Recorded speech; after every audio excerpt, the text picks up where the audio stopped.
Hello, before we get started on today's edition of the Local Government News Roundup, which is brought to you by the Victorian Local Governance Association, a word about the VLGA's Mayoral Leadership Program, a popular choice for mayors and deputy mayors wanting to ensure they meet the Victorian Government's mandatory professional development requirements. It not only provides mayors and deputy mayors with the skills they need to carry out their roles with a high degree of competency, but it also presents an opportunity to foster and strengthen connections and establish support networks at the beginning of their term. Mayors and deputy mayors have until the end of December to complete this training. Places for the tailored VLGA program, which directly aligns with the mandatory requirements, are limited, so secure your place now before it's too late. And now let's get on with today's edition of the Local Government News Roundup, brought to you by the VLGA with support from Symphony 3. Coming up, a mayor on leave after being caught drink driving. Frankston appoints its first female CEO. Injecting room reversal at Yarra. More mayor and deputy mayor elections around Victoria. A councillor working remotely from the other side of the country sparks criticism. A sudden general manager resignation shocks a New South Wales council, while there's a governance crisis alleged at another. A Christmas lights controversy in South Australia and a tree removal controversy in Western Australia. Hello, I'm Chris Eddy, back with more news from and about councils across Australia and beyond on the Local Government News Roundup. Brought to you by the Victorian Local Governance Association with the Mayoral Leadership Program equipping mayors and deputy mayors for success. And support comes from Symphony 3, simple, connected customer experiences.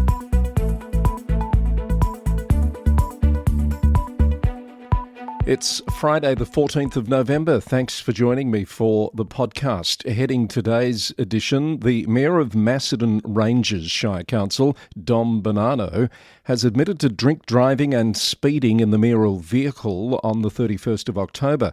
He was caught on McGeorge Road in Gisborne South with a blood alcohol level over the legal limit. Councillor Bonanno will lose his licence for 6 months and has returned the mayoral car. He's announced that he's taken personal leave until late November and won't be standing for re-election as mayor. Councillor Bonanno issued a statement in which he apologised to his family, council and community for what he called a lapse in judgment. Frankston City Council has appointed Tennille Bradley as its new Chief Executive Officer, making her the first woman to hold the position in the council's history. Ms Bradley will join from the city of Greater Geelong in mid-January, bringing extensive experience in major project delivery and organisational transformation. The appointment comes as Frankston undergoes major transformation with unprecedented public and private investment reshaping the city. And Mayor Chris Bolam says Ms Bradley's leadership will accelerate Frankston's momentum as it transitions from a town to a thriving metropolitan city. Yarra City Council has reversed its support for North Richmond's injecting room, calling for it to be relocated. The Age reported that the council now describes the facility as the greatest public policy disaster in Victoria's history. The council passed a motion on Tuesday evening demanding urgent action, with residents saying the area has become a place of misery and grief. Mayor Stephen Jolly told the Herald Sun the facility is the only one in the world located next to a primary school, with surrounding streets becoming a dumping ground for syringes. Local residents and businesses have long complained about crime and amenity issues around the site. The state government established the medically supervised injecting room in 2018 as a trial to reduce overdose deaths. Stonnington councillor and former Mayor Jamie Closaris is suing the president of the Council Watch Group, Dean Hurlston, for defamation over social media posts. The Herald Sun reported that the lawsuit alleges Hurlston published false sexual harassment claims and offensive content, including manipulated images of Ms Closaris. She claims the posts caused serious harm to her reputation as both a councillor and solicitor. Mr Hurlston denies the allegations and says his defence will reveal damaging information about Stonnington Council. The legal battle follows a separate court order prohibiting Mr Hurlston from harassing another former Stonnington mayor, Melina Sear, an order that he reportedly intends to appeal. Surf Coast councillor and former Mayor Liz Patterson's decision to work remotely from Western Australia since August has sparked criticism from a fellow councillor who says it fails the pub test. Councillor Patterson, who represents Torquay Ward, has not taken any leave during her 3-month absence and has attended some council meetings online. The Geelong Advertiser reported that for 4 weeks, the Torquay Ward had no on-ground representation due to Patterson's absence and the suspension and resignation of 2 other councillors. Councillor Patterson says she remains committed and council systems allow for full remote participation. Now let's look at mayoral results. Quite a few to catch up on since our last edition. On the 11th of November, Loddon Shire elected Councillor Dan Straub as mayor. That's his 4th mayoral term since being elected in 2020. And at Monash City, Councillor Stuart James was elected mayor. Deputy mayor is Councillor Alicia Lee. It's the 3rd time as mayor for Councillor James after serving in 2019-20 and in 2021-22. From the 12th of November, we have Baw Baw Shire electing first-term councillors to both leadership roles. That's Kate Wilson and Suzanne Allen as mayor and deputy, respectively. At Hindmarsh, Councillor Ron Ismay has been re-elected for a 2nd consecutive term as mayor, and Councillor Rosie Barker is stepping into the deputy mayor position. Hume City has elected its first 4-time elected mayor in its history in Councillor Carly Moore, with Councillor Ali Watson stepping up as deputy. Councillor Georgina Oxley has been re-elected for a 2nd consecutive term at Kingston City Council, with Sarah O'Donnell as deputy. Councillor Linda Hancock steps up from Deputy Mayor at Maroondah City to take on the mayoralty this year, with Councillor Paul McDonald elected as Deputy. A change at Moorabool Shire, where Councillor Steve Venditti-Taylor has been elevated to the mayoralty. There were 3 nominations for that position, as there were for Deputy Mayor, and that contest was won by Councillor Jared Bingham.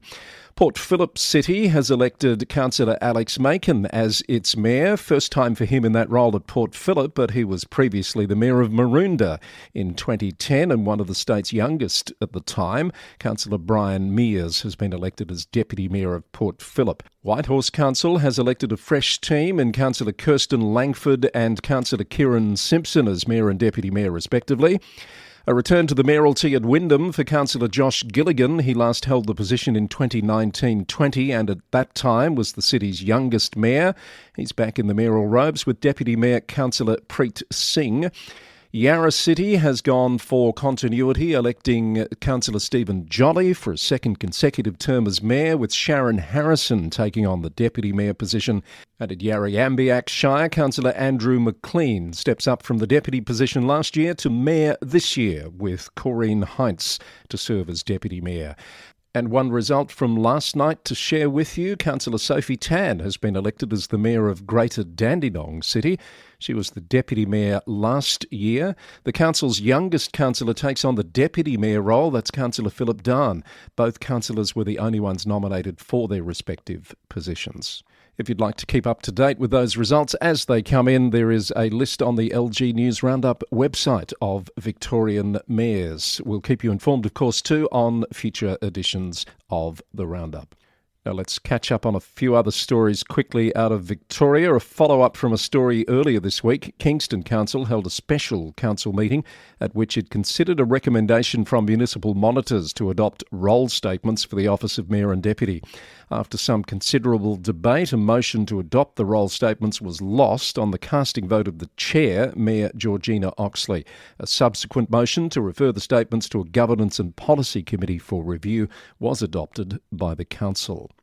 The Glenferrie Festival has been cancelled after 32 years, with organisers blaming an $80,000 fee increase from Borrandara City Council. That's according to the Herald Sun. The Traders Association says the council required 60 extra toilets, additional security and engineer sign-offs. The council maintains the event hasn't been cancelled and says it wants to work with the organisers. Greater Shepparton is sounding the alarm over the federal government's expanded water buyback scheme under the Restoring Our Rivers framework. It's warning that an additional 130 gigalitres of voluntary water purchases on top of the 1,400 already bought threatens the viability of local agriculture, horticulture and food processing. The council is calling on the government to pause further buybacks and work with regional communities on alternative environmental solutions. More Victorian Council news in brief. A countback to fill a vacancy on Benalla Rural City Council will be held online on Wednesday the 3rd of December at 10:30am. The extraordinary vacancy is due to the resignation of Councillor Nathan Tolliday for work reasons. West Wimmera Shire Council has unanimously voted to reappoint Chief Executive Officer David Bezuidenhout for another 5-year term. He's led the organisation since 2021, and Mayor Tim Mear praised him as high calibre and said the council is very privileged to have him. And Frankston City Council is ramping up support for the city's most vulnerable residents with expanded outreach services.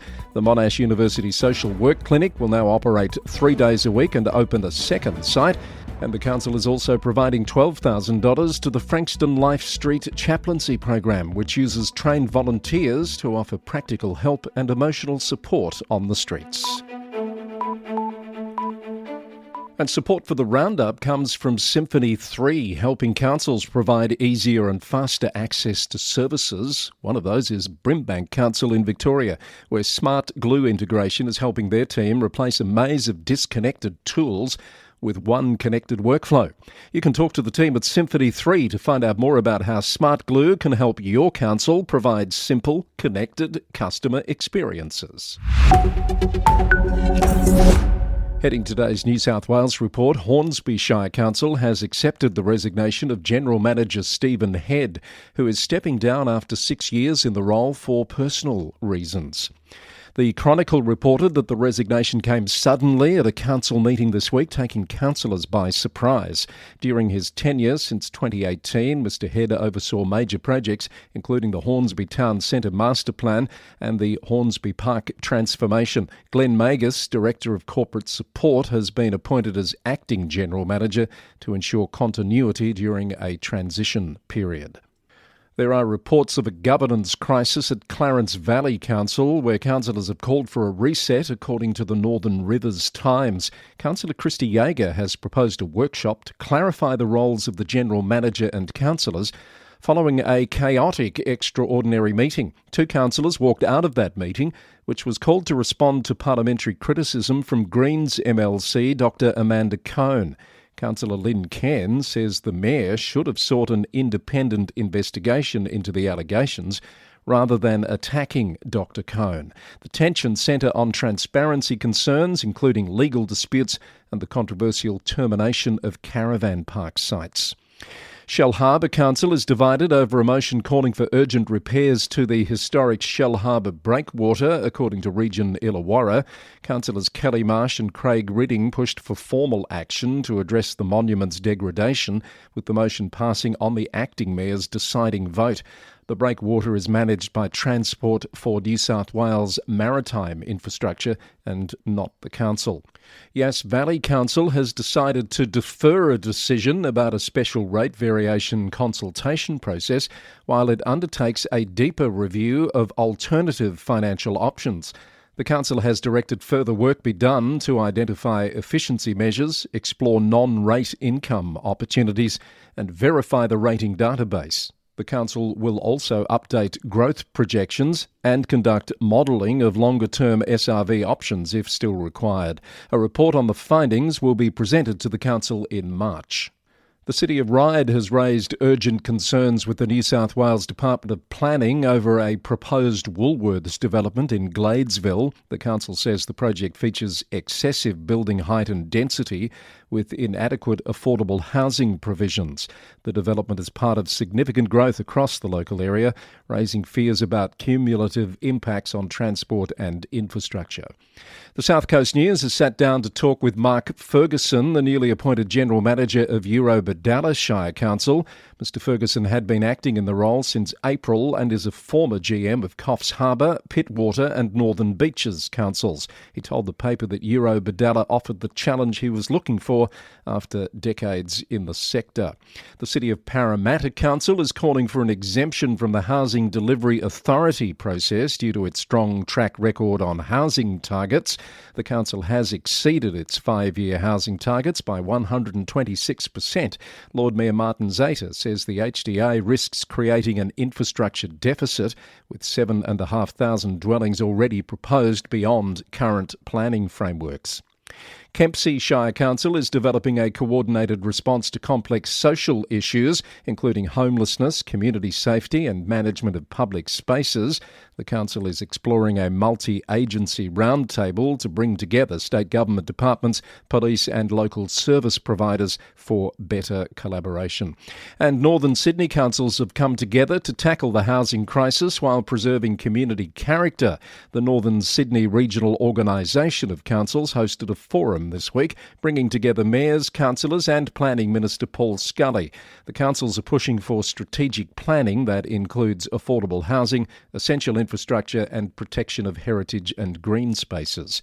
NS Rock President Mayor Tanya Taylor stressed that thriving communities need high-quality local services delivered alongside new housing. More New South Wales Council briefs. A countback election will be held on Tuesday the 25th of November for a casual vacancy on Gilgandra Shire Council. That's occurred due to the resignation of Councillor Ashley Walker. Griffith City Council has been awarded $2.5 million through the Australian Government's Community Energy Upgrades Fund. That will deliver the Griffith Net Zero Facilities Upgrade Program, electrifying the indoor pool complex and installing solar and battery storage across water and wastewater sites. Lake Macquarie City Council is rolling out 5 street-side electric vehicle charging stations as part of a statewide pilot program. It's partnered with EVX to install chargers on existing power poles at locations including Belmont, Charlestown and Warners Bay. And Wagga Wagga City Council has approved the creation of an airport special purpose committee to guide the future of one of the Riverina's key regional assets. 3 councillors have been appointed, up to 5 external experts are being sought. The move comes as the airport's current lease with the Department of Defence expires next June. It's a busy Friday edition of the Roundup. We're heading to Queensland now, where Gold Coast Council is investigating a dramatic cut to building heights at Palm Beach, potentially reducing beachfront developments from 13 stories down to 4. Gold Coast Bulletin reported the move comes after councillors backed a push to explore policy changes, though residents are warned any reforms could take up to 3 years to implement. The council has already approved 18 tower developments in the area since 2020, ranging from 8 to 18 levels in height. North Burnett Regional Council says the Library and Customer Service building at Gayndah will be inaccessible for some time after a car crash in the early hours of November 2nd. 2 men were taken to hospital following the incident, in which a car crashed into the building, causing major structural damage. South Burnett Today reported that the council has moved customer services to an adjacent building and relocated library services to a boardroom with limited operations. Hinchinbrook Shire Council is urging candidates in the upcoming state by-election to support a $26.75 million investment package. The funding would improve boat ramps at Forest Beach, upgrade sewage infrastructure in Lucinda to enable housing and tourism growth, and establish a new recycling facility near Ingham. Mayor Ramon Jao says the projects will deliver better connectivity and a more sustainable future for the region. And Logan City Council is hosting the annual Pest Fishing Cup on the 23rd of this month to tackle invasive fish species. Anglers are invited to target carp and tilapia in Scrubby Creek at Marsden. Last year's competition removed 90 kilograms of pest fish from local waterways. After the fishing wraps up, 1,000 Australian bass fingerlings will be released into the creek. Some South Australia and Western Australia news for you. Firstly to South Australia, Onkaparinga's Mayor Moira Weir has cancelled the community's Christmas light competition for the second year running, according to the Advertiser. It reported that the decision has left locals disappointed, particularly those who've invested heavily in their festive displays. The mayor is currently attending a climate summit in Rio de Janeiro, a trip that sparked controversy among fellow councillors last month. The competition has been replaced with other initiatives, including a drawing competition for children.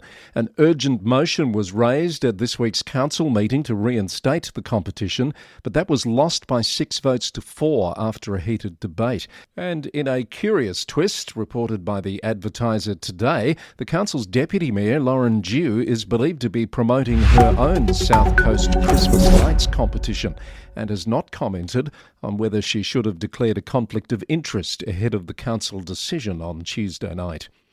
A South Australian woman has won a 4-year legal battle against the city of Playford over a $104 parking fine. ABC News reported the woman was fined for double parking outside a school in 2021, but argued she was stuck in traffic and couldn't move without breaking road rules. The Court of Appeal ultimately agreed, finding she had a valid defence that was never properly considered at her original trial.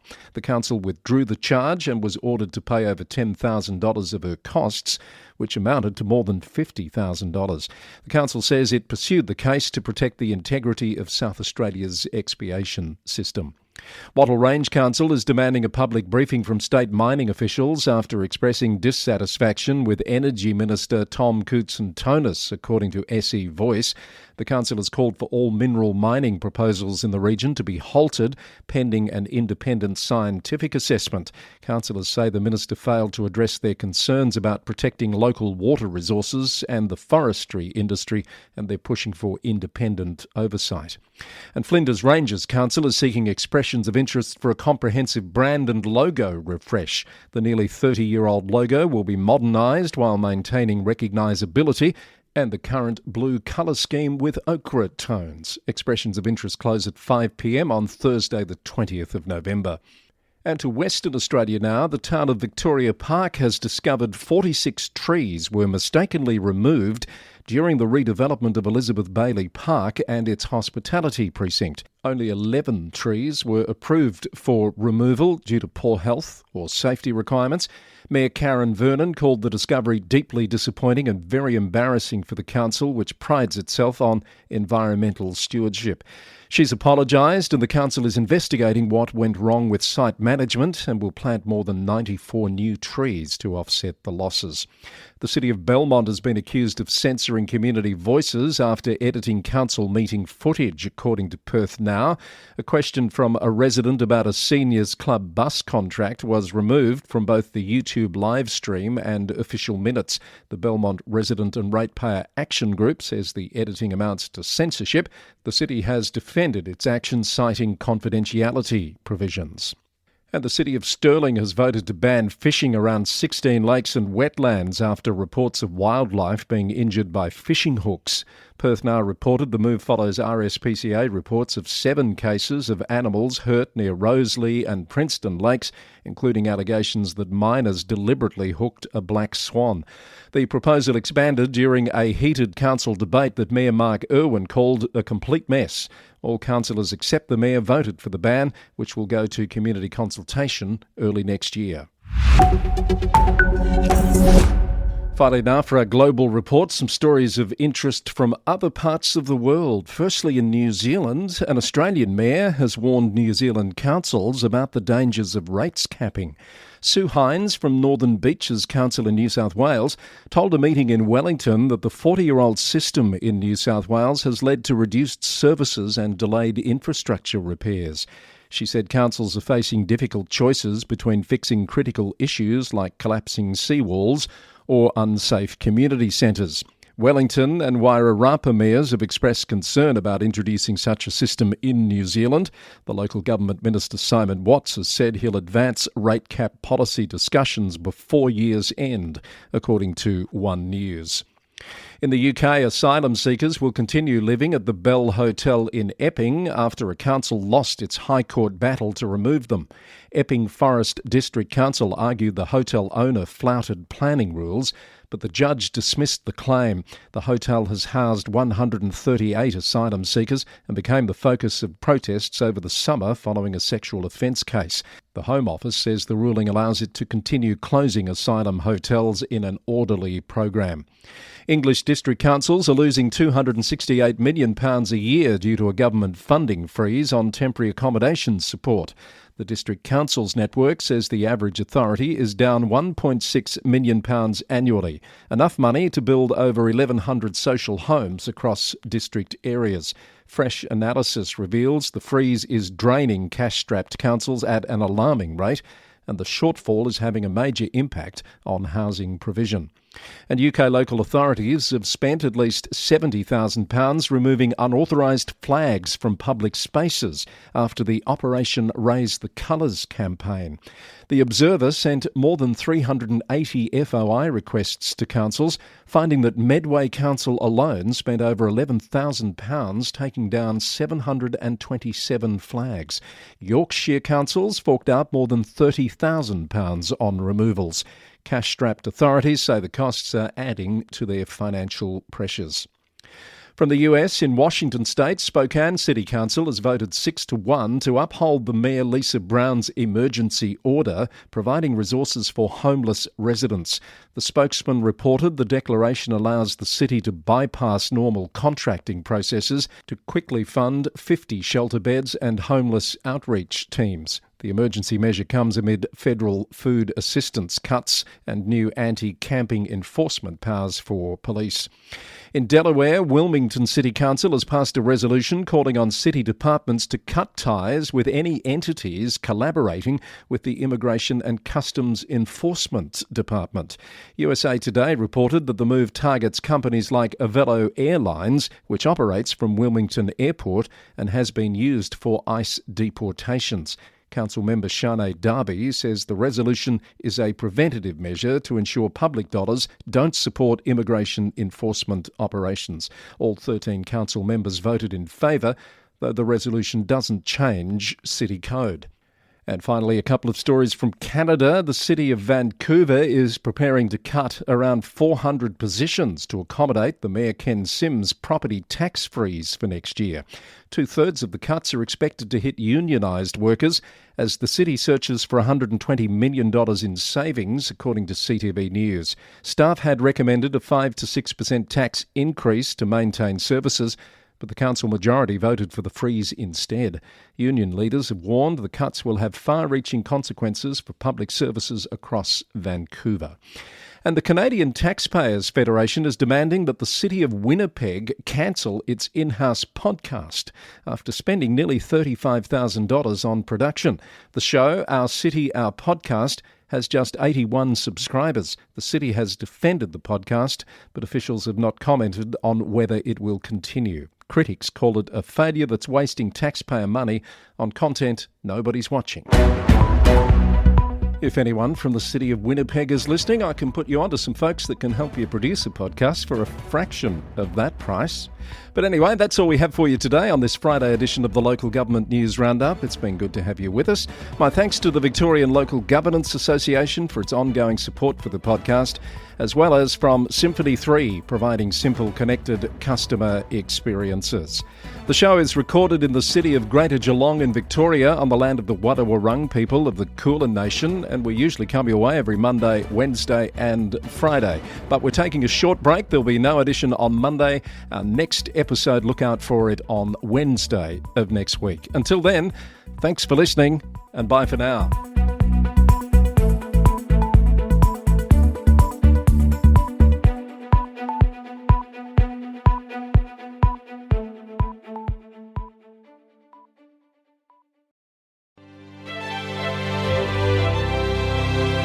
Support for our podcast comes from Symphony 3, which has announced exciting news. It's launched its innovative Smart Glue platform on the AWS Marketplace.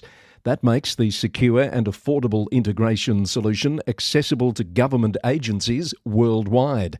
The platform includes over 50 pre-built connectors specifically designed for public sector systems, government APIs, enterprise solutions, and AWS services to transform citizen experiences by breaking down data silos. Smart Glue delivers operational excellence for local governments through cost reduction, process optimization, improved decision-making, and scalable architecture, all while maintaining comprehensive security and compliance standards required by public sector organisations. Get in touch to see how Symphony 3's expanded team and solutions can support your goals. Head to symphony3.com to find out more.